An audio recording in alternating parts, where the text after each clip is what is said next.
హైదరాబాద్ భద్రానగర్లో పెంపుడు కుక్క యజమానిని చంపేసిన కేసులో పోలీసులు దర్యాప్తు చేపట్టారు. ఈ ఘటనపై అనేక అనుమానాలు వ్యక్తమవుతున్నాయి. ఇతర కోణాల్లో కూడా పోలీసులు దర్యాప్తు చేస్తున్నారు. పవన్ కుమార్ పెంచుకుంటున్న పెంపుడు కుక్క అతన్ని చంపి శరీర భాగాలను తిందని పోలీసులకు ఫిర్యాదు అందింది. కుక్క దాడి తర్వాత తలుపు తట్టినా తీయకపోవడంతో అనుమానం వచ్చిన పవన్ స్నేహితుడు డోర్లను పగలగొట్టాడు. రక్తపు మడుగులో మృతదేహం ఉండడంతో మధురానగర్ పోలీస్ స్టేషన్లో ఫిర్యాదు చేశారు.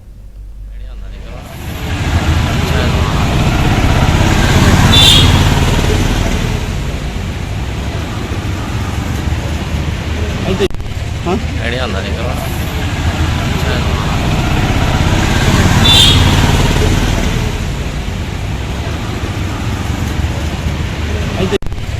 ఐడియా ఉందా?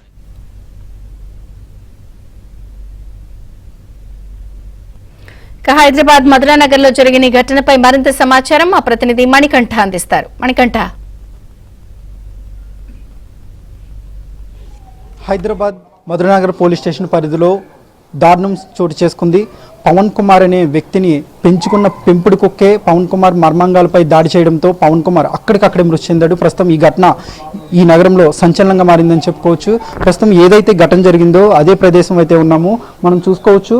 ఇదే ఈ లోపలే పవన్ కుమార్ గత 5 ఏళ్లుగా ఇక్కడే నివాసం ఉంటూ ఉన్నాడు. అతనితో పాటు పవన్ కుమార్తో పాటు అతని స్నేహితుడు సందీప్ కూడా ఇక్కడే, ఇద్దరు కూడా గత 5 ఏళ్ల నుంచి ఇదే ఇంట్లో నివాసం ఉంటూ ఉన్నారు. అయితే సందీప్ వ్యాపారం నిమిత్తం వేరొక ఇతర ప్రాంతాలకు వెళ్తూ ఉన్నాడు. ఈ క్రమంలోనే అతను ఇంటికి కూడా సరిగ్గా రాకపోవడంతో సందీప్ వేరే చోటకైతే వెళ్ళిపోయాడు. ప్రస్తుతం ఇదే నివాసంలో పవన్ కుమార్ మాత్రమే ఇక్కడే నివాసం ఉంటూ ఉన్నాడు. అయితే తాను ఒంటరిగా ఉండడంతో ఎవరు తోడు లేకపోవడంతో ఏదైతే మనం చూసుకుంటున్నామో ఈ కుక్కనైతే గత 40 రోజుల క్రితం అతను ఈ కుక్కనైతే తీసుకుని వచ్చి తన దగ్గరే పెంచుకుంటూ ఉన్నాడు.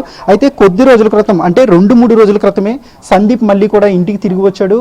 అయితే ఏపీలోని కృష్ణా జిల్లాకు చెందిన పవన్ ఇక్కడే హైదరాబాద్లోనే ఓ బంగారు షాపులో అకౌంటెంట్గా పనిచేస్తూ ఉన్నాడు. అయితే గత కొద్ది రోజుల నుంచి తీవ్ర అనారోగ్యంతో ఆయన బాధపడుతూ ఉన్నాడు. ఈ క్రమంలోనే జాబ్కి కూడా రిజైన్ చేసి పవన్ కుమార్ తరచూ హాస్పిటల్కి వెళ్ళి చికిత్స తీసుకుంటూ ఉన్నాడు.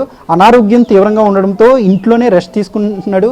అయితే ఈ క్రమంలోనే మొన్న కూడా సాయంత్రం కూడా పవన్ కుమార్తో పాటు సందీప్ కూడా ఇద్దరు హాస్పిటల్కి వెళ్ళారు. అక్కడ పవన్ కుమార్ తనకు కావాల్సిన వైద్య చికిత్సను తీసుకుని తిరిగి అనంతరం ఇంటికి వచ్చాడు.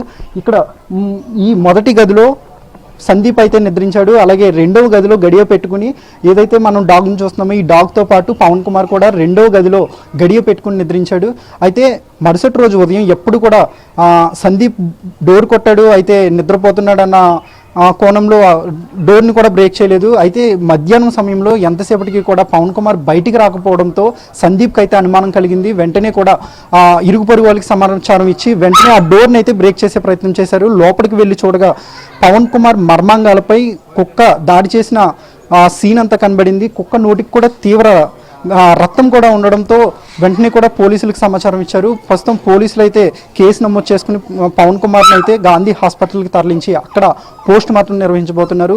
ఈ పోస్ట్ మార్టం బట్టి అసలు ఇది నిజంగానే కుక్క దాడి చేయడం వల్లనే పవన్ కుమార్ మరణించాడా, లేదంటే ఎవరైనా వచ్చి హత్య చేసి దీన్ని ఈ కోణంలో వాళ్ళంతా కూడా డైవర్ట్ చేసే ప్రయత్నం చేశారనేది కూడా పోలీసులు పూర్తిగా పోస్ట్ మార్టం రిపోర్టు అలాగే సీసీటీవీ ఫుటేజ్ని కూడా పూర్తిగా పోలీసులు ఇవన్నీ కూడా క్రోడీకరించుకుని ఇది అనుకోకుండా నిజంగానే పవన్ కుమార్ మర్మాంగాలపై కుక్క దాడి చేయడంతోనే మరణించాడా, లేదంటే నిజం ఇది హత్య కోణంలో ఉందా అనేది కూడా పోలీసులు అయితే ప్రస్తుతం కేసు నమోదు చేసి పూర్తిగా దర్యాప్తు అయితే చేపడుతున్నారు. పవన్ కుమార్ 5 ఏళ్ల క్రితమే తన భార్య నుంచి విడాకులు పొందాడు. దీంతో ఒంటరిగా ఇదే నివాసంలో ఉంటూ ఉన్నాడు. సో ఇదంతా కూడా ప్రస్తుతం అటు పవన్ కుమార్